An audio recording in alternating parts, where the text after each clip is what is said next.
In this video I'm going to show you how to replace the maintenance box of your Epson EcoTank ET-2400 printer.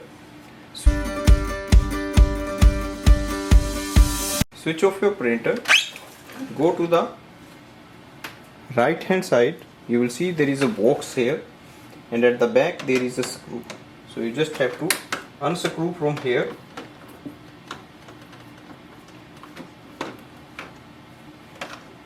Now push it from here.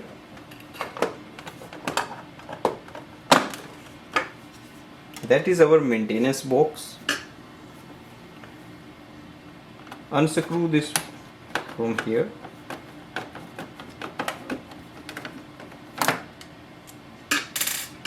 Now you just have to take it out. So you can see our maintenance box is almost full of ink.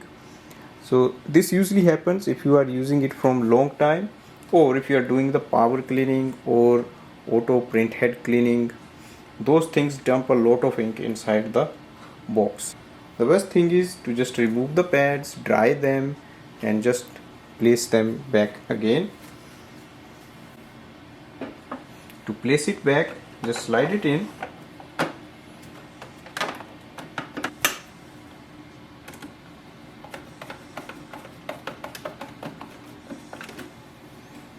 Place this plate here, so just slide it in.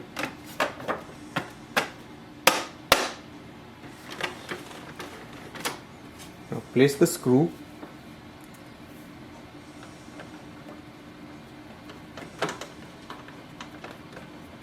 So we just replaced our, so this way we can just replace, or we can just have a look or clean the maintenance box of our printer.